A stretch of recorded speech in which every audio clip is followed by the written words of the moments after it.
Welcome to the Practice You podcast. My name is Elena Brower.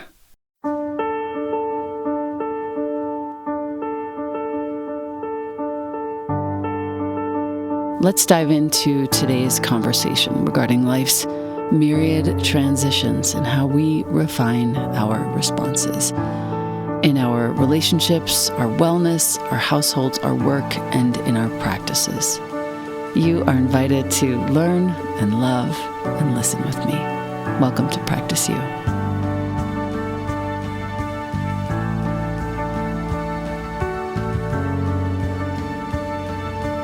Welcome back to the podcast.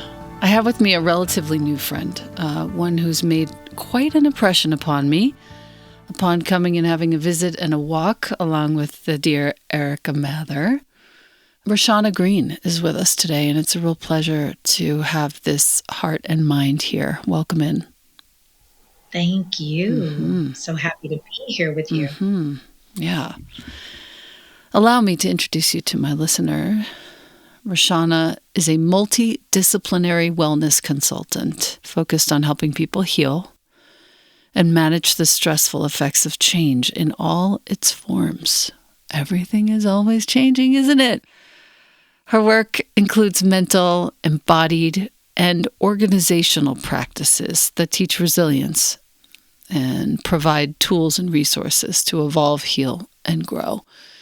Rahshaana draws on her life experience in navigating challenge and change, as well as her personal study, which spans across the realms of meditation, mindfulness, compassion, and embodied practices.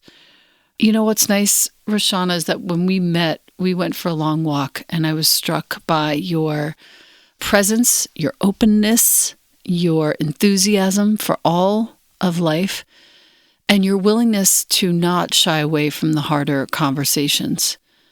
And that's why I invited you here. Without putting any pressure whatsoever, I expect big things from you, my lady. Yeah.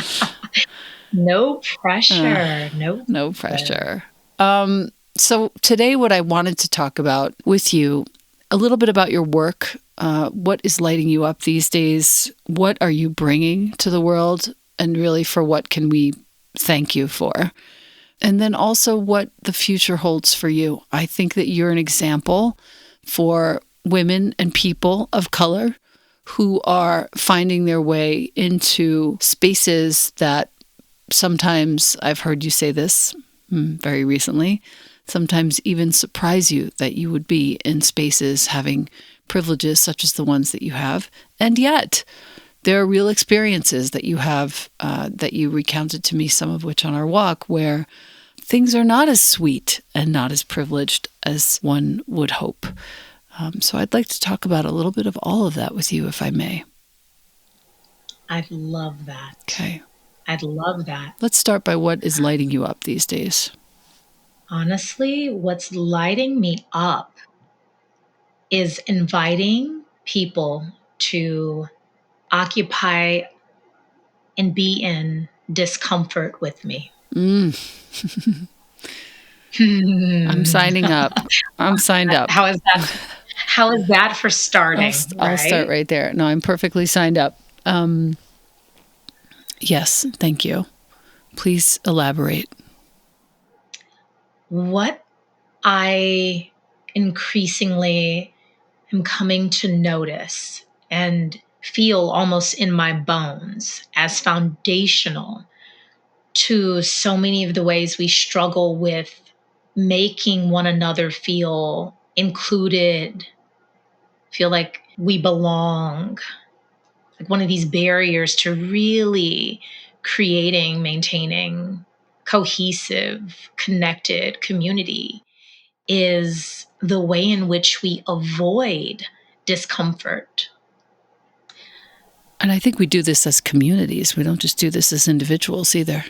Oh, yes. And that is the piece. That's the thing. We do this as individuals. We learn to do it as communities because, well, I mean, let's just name it. We're talking about change and challenge. Like being in discomfort is fundamentally, it's uncomfortable, right? No one's seeking that out. We don't want to be in a or feel as though we're in a perpetual state of yuckiness, right?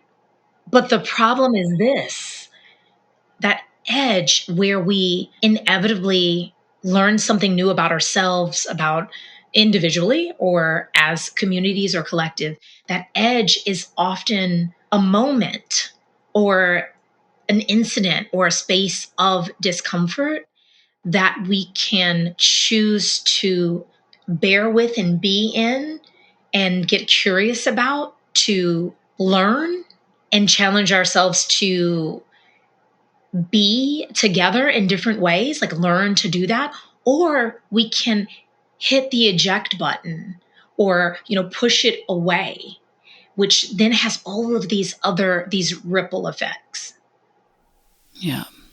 Well, for our listener, for example, one of the things we can do is just be willing to engage in these conversations that aren't necessarily easy, but are very important around topics like privilege and race, change, transitions of all kinds, Yes. Our whole life, if you're, 30, 35 or above, basically your whole life was a lie in some respects with regards to race. Mm-hmm. You thought certain things were true. There weren't other truths. And now we know there are many, many other truths that we were not aware of as kids.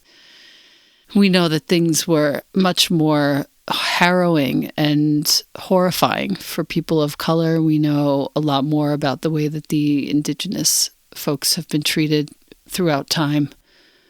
It's a heavy heart that I hold when I think about all these things that I literally have just realized in my late 40s, whether they were hidden from me or I was prevented from learning them. Those are the kinds of things I think that we need to keep in the forefront of the conversation. And I think when I spoke to you when we were on our walk and you were talking about the work that you do in companies, organizational practices that you offer, I think that is one place to begin. As much as our listener will probably hear this and it will have some ripple effect. I like the idea of you working in organizations and with groups of people to kind of elucidate these ways in which to become more and more comfortable with discomfort. Oh, yes, absolutely. It's funny because I'm both grateful for one of the after effects of George Floyd being murdered was more attention, focus on the importance of diversity, equity, and inclusion in a variety of spaces in our society, in our world. And so what that's done is open conversation and all these doors in various organizations to make space for discussing this and focusing on this. And for me, what I'm really passionate about is what I believe is an opening to shift away from what had previously been this focus on diversity. Like, how do we invite different people into these spaces? Because that in and of itself was inherently flawed. And even though that invitation may have been coming from a good place, the thing is this: if you're inviting different folks into a space, you have to make sure the space is ready to not only just receive them, but to create and facilitate a sense of belonging and safety for them. Yeah. Because if you're not doing that, if you're not making that cultural shift, that change, that foundational change, then you get what many organizations are often challenged with, which is a revolving door where folks come in, but folks also leave. And they're scratching their head trying to figure it out, And it's right? so obvious that it's just some sort of quota. It's not actually the heart of the matter. Yeah, it's not the heart of the matter, because the heart of the matter requires that we actually go deep within and that we're willing to make some real changes, cultural changes, changes that are like individual level changes, but also cultural group organizational changes. It circles back to how we navigate discomfort. Well, what is the way in which we even allow or welcome varying opinions, pushback? And this is what you teach in organizations. So beautiful. It is. You know what I really start with? I start with foundationally talking about the brain, how we're naturally wired. As human beings, we're naturally wired to have our own set of bias and habit patterns that, even if our heart is in the right place, we are inadvertently sometimes operating in a way that is not our most inclusive or equitable. So I really start people at that foundational understanding of here's how we're wired neurologically and how our systems work to keep us safe and thriving. And sometimes that means we're not operating in our most connective, collaborative self. You know what I find interesting is if we can start there with some sort of scientific, factual, grounded understanding, I think it's easier for folks to go from that to, and these are the things that we could consider shifting in what we think is true and what has been true for many, many decades and generations. I appreciate that approach a lot. I knew I was going to learn something a lot today. I knew it. Okay, so what's nice about that is to go from neurological, sort of factual basis to shifting understandings about what's possible emotionally, transactionally, in the interactions between folks that might be challenging within the organization. And then, of course, if you're in an organization, you're serving someone. So the service is enhanced by the organizational harmony, which is always nice. You said the word belonging, and I want to make sure that we touch upon this because I, too, am such a proponent of ensuring that people feel a sense of belonging when they come near my sort of ecosystem of work, whether it's the podcast or a course or even on social media. I want folks to feel like they belong there. Talk to us a little bit about how you facilitate more of a sense of belonging in your work organizationally. Absolutely. So, what I want to say, just tying these things together, is that, starting with that scientific foundation, all of this is uncomfortable, right? These are uncomfortable things to talk about, the ways in which we may unintentionally be othering folks, right? Or contributing to some of the harm that we would like to heal in the world. And when we start from a baseline of here's how we're wired, it's connective. We all have this in common, no matter what age we are or what bodies we occupy and other labels we can place on ourselves. These things do connect us. We have this in common. And it takes us out of a space of being across a line, a divided line. So it's like, can we all start here and say, we have this in common and let's work from there. So we're not feeling like I'm good guy versus bad guy. We drop some of the labels. But it also gets us to understanding how we inadvertently compromise one another's sense and connection to belonging in spaces. And belonging is so on my mind right now for so many reasons. We all need some connection to community. And community doesn't need to be large. It could be small, medium, large. You could have various types of community. Like a small family unit could be your community or friend groups or different social spaces that you're involved in, or it could be large organizations. But just that connection to other human beings is something we need to thrive, to tap into a sense of and an ability to thrive. Yeah, and I think we compromise constantly our capacity for actually evolution and growth by shying away from what's difficult. Every time I've walked into what's difficult, uncomfortable, really feels like I might even be compromising my own integrity, I find I learned something.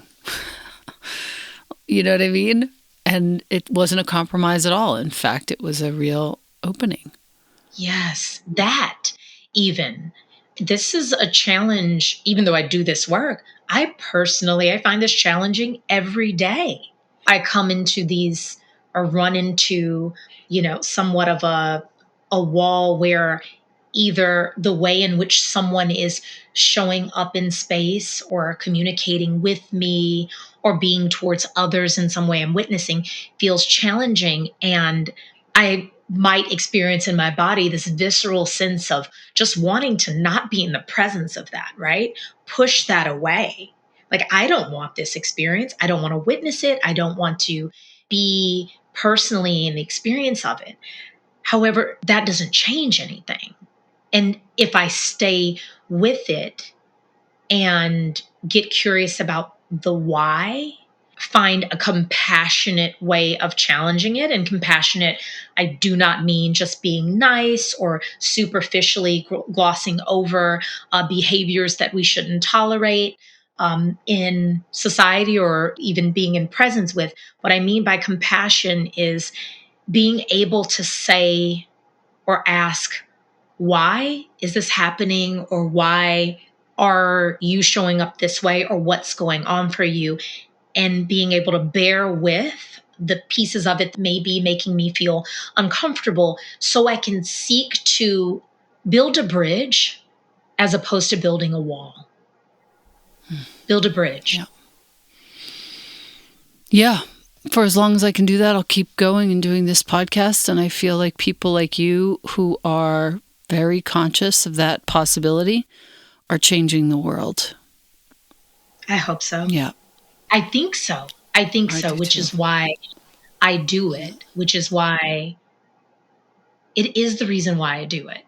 Because I think it incrementally changes the world. It may not be this large thing where, you see this immediate change with masses of folks, but even one by one, and the more of us that are out here willing to do this, we're individually impacting every person we do this with, every group of people we do this with. That's meaningful change. It feels meaningful to me. Yeah. Yep. It feels meaningful to me. I think we just have to keep doing what we're doing. We have to keep doing what we're doing. What was the weirdest organizational situation into which you entered where you had to apply everything that you've ever learned in this realm?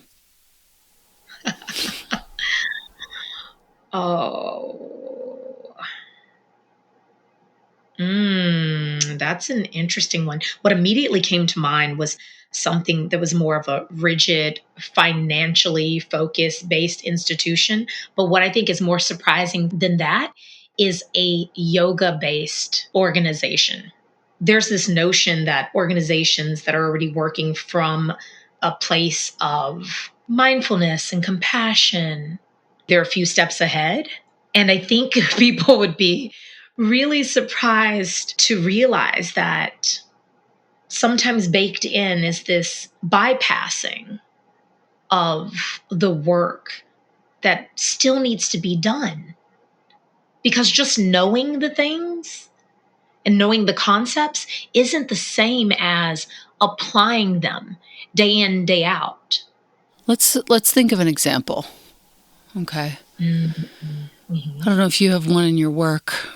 I don't want to use myself as an example because it's just going to seem self-congratulatory. I'm proud of what I've managed to do, but I want to hear if you have any examples of that. Like, okay, guys, we have to actually show up and do the thing. In my particular case, I'll share that I looked at my podcast after Mr. Floyd was murdered. I looked back at the history and literally I think I had 2 people of color on the podcast and I was so embarrassed. And then I was like, you know what? I'm not going to spend one more moment in embarrassment. I am going to start paying attention to who is coming in this podcast. Whom can I feature and share with my audience that is clearly not being exposed to the people who are doing wonderful things in communities of color? So I just set about doing that. I love that. I mean, it was a small thing. It's both small and it's large. It's both.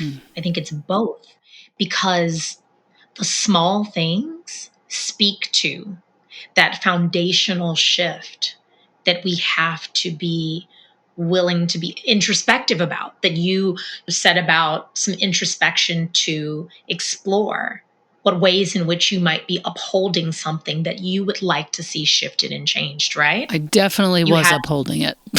Like totally inadvertently. Oh my God. So silly. But here's the thing, and thank you for your share, because your share reminded me of and brought me to what I'd like to share is, no matter what body we're in, because we have been, raised in this same society, we all have played roles in upholding some of the things we'd like to dismantle.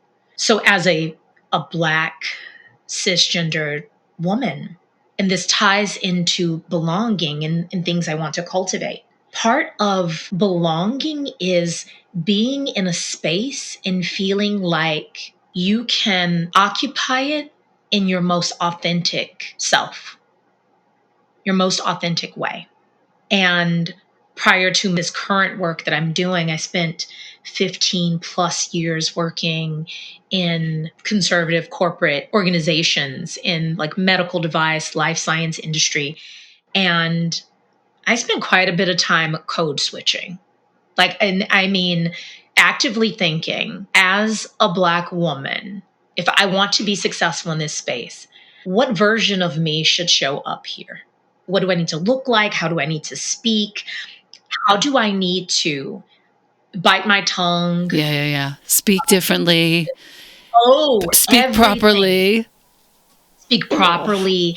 But so much about how do I need to withhold how I truly and authentically process, challenge, and change and discomfort in this space. What is welcome here? What's not? And what's not welcome here, I'm leaving at the door. And I'll tell you what I've done, my challenge to myself in the past few years. And it was also heightened by that same period of time you just referenced with George Floyd. I got really introspective and thought about what are the ways in which, if I have an opportunity to represent and hold space in a way that models how I want all of us to be able to show up authentically, what am I doing that's not in alignment with that? And I've challenged myself to push back in spaces and show up as me.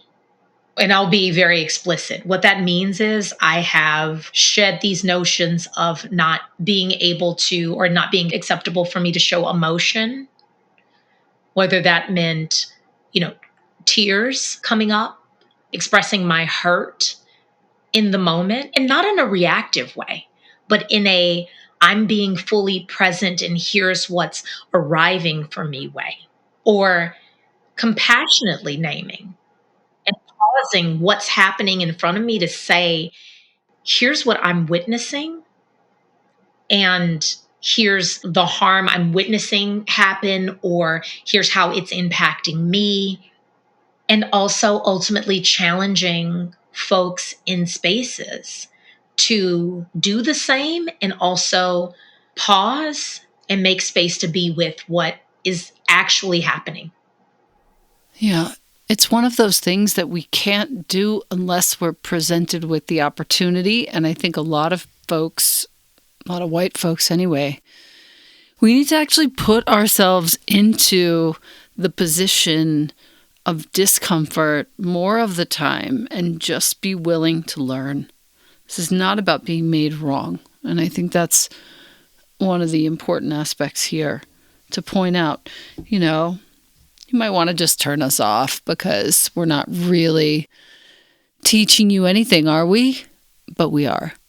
Because I think what Rahshaana has to teach is go put yourself into a position that isn't comfortable. Don't go in there thinking that you have to fix it. But go in there knowing that you can actually listen, learn, and maybe have an impact in the future of this structure. A positive, beneficent impact in the future of this structure that has favored whiteness for so long and has... I love it. But just like, can't we just do this? More of us need to do this more of the time, period. Yeah, but I really want to circle back to what you just said. It's not about wrong making in those moments. We can only do this work when we're presented with the opportunity. And what I am hell bent on doing is not letting us waste those opportunities. So if I'm in space and I see an opportunity arise, I think, yes, here we are with an opportunity to be together and learn something about ourselves. It's not about a wrong making. It's like learning something about ourselves and how we can grow in being together. And I work with others to help them better identify and not overlook or push away those moments, those gems, these precious gifts of moments to do this work together. Well, I hope that at least one person, one of our listeners, gets inspired to go just slightly out of your comfort zone and include a person of color or consider changing the conversation just a little bit in some very familiar place in your life. Maybe it's work, maybe it's personal. And just see how it feels. Get a little uncomfortable. You learn a little something new. And you single-handedly have changed one thread of this very thick yarn that is the narrative that has wound us up and bound us up for so many generations that must change. Yes. That's all I can say. Yes. Any other examples from you of things that you have learned along the way? I think that I want people to get that this isn't just beneficial for, people of color or those that are marginalized, right? Us creating this belonging or welcoming them in. This is beneficial to us all. We all learn and grow by having the spaces we're in be more diverse in all ways. And so representation matters. It matters to stop that revolving door, right? It matters to have folks come into a space and say, oh, I see others like me here. And I see how, yeah, I want to stay here. And it's not about perfectionism. It's not about a space being perfect. I think we have to soften around that. It doesn't need to be perfect. It's that, the compass is, pointing north, like we're heading in a direction of continual growth and improvement. And people want to join that ride and go, move in that direction. So nothing needs to be perfect. It's just, can we be moving in the same direction? Yeah. Reading a couple of books right now. One is Kiese Lehmann's latest, which I can't recommend highly enough. I've learned so much and it's so uncomfortable. And then Yasmin Cheyenne, who wrote a book called The Sugar Jar. Oh my God. I mean, as a white person, I just need to keep on reading because folks who are coming out bravely and talking about how fucking hard it is to sit in a room where nobody looks like you, to go to a classroom for years of your life where no teacher and no other student looks like you, to read books where nobody sounds like you, to listen to, the list goes on. And, as I go a little bit more deeply into this consideration, I just develop more heart space, let me say, for our listener. It's like my heart is growing It makes me cry a little bit. My heart is growing like I finally understand. I could never understand, but I'm finally understanding like how hard it is to just walk through a day as a person of color in the United States of America. Damn. And the thing is, just you doing that work and allowing for that opening and that heart expansion, it expands my heart, because what that does for me is it makes me feel more seen and understood and heard. And if that isn't at the like the core of cultivating like belonging, I don't know what is. Like that, it starts to break down these walls of feeling isolated in a struggle that you've had. And like, let's be clear, I still occupy so many spaces. Like, I am part of a leadership team at a nonprofit where I'm the only person of color. And I'm fortunate to be working in a space where we are hell bent on embedding equity in everything that we do. But I'm always running into these walls where I feel like, am I the only person that gets this through this lens, that's seeing this perspective, that's bringing this perspective? And even just the weight of feeling like you have to be the one in space to raise an issue or bring awareness to something is taxing. Yeah, it's a lot of pressure. It's taxing. It's just taxing. It's the reason why I was telling you before we began, I needed a few days staring at the mountains to just recharge myself. Yep. Well, for our listener, hi. Thank you for listening to us go on about this. I think that more of this is what we need to do. We need to do it quietly. We need to do it loudly. We need to do it in the smallest, tiniest, little, most inconsequential moments, and we need to do it in the moments that matter.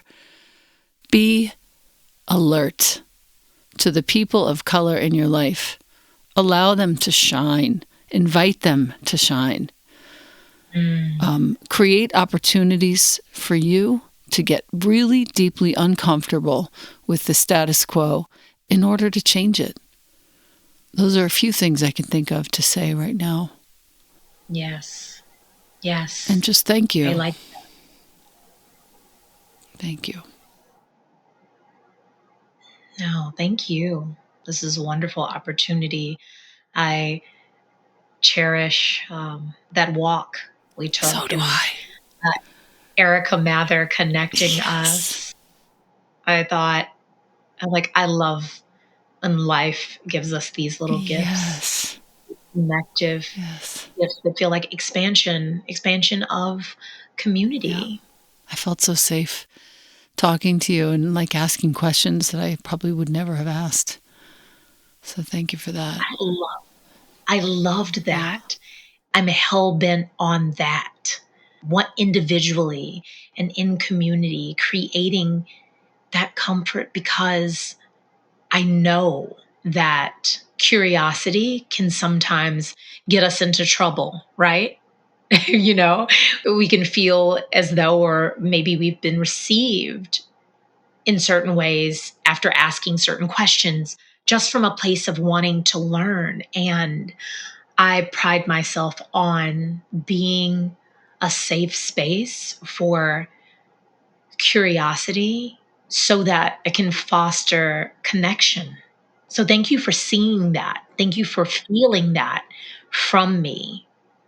That makes me feel so understood and so seen. I feel like you get me. I think I do. And I really just mostly appreciate your kindness, your generosity of spirit, openness, like I said at the beginning, enthusiasm. I would love to share with our listener where they can find you. They can find me on my website is going to be the best way, which is rahshaanagreen.com. That is the best way to find what I'm working on, what I'm passionate about, connects to my social media. Yeah. Okay, good. And let's just spell Everything. it for our listener, just in case. Rahshaana.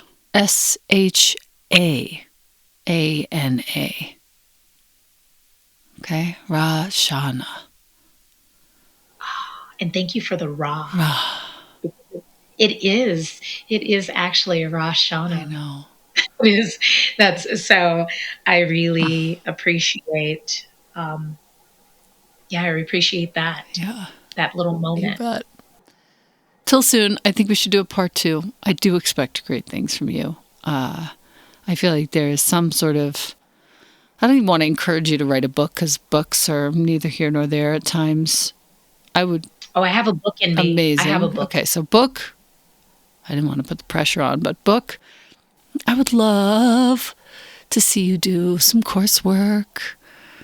Oh, You know, we're aligned. Book is in me, and also coursework Good. is. I'm spending some time in this current season working through some of that. Excellent. That makes me happy. The world needs what you've got. Thank you. Sending you so much love, my dear. I'm receiving it and I'm sending back to you. Thank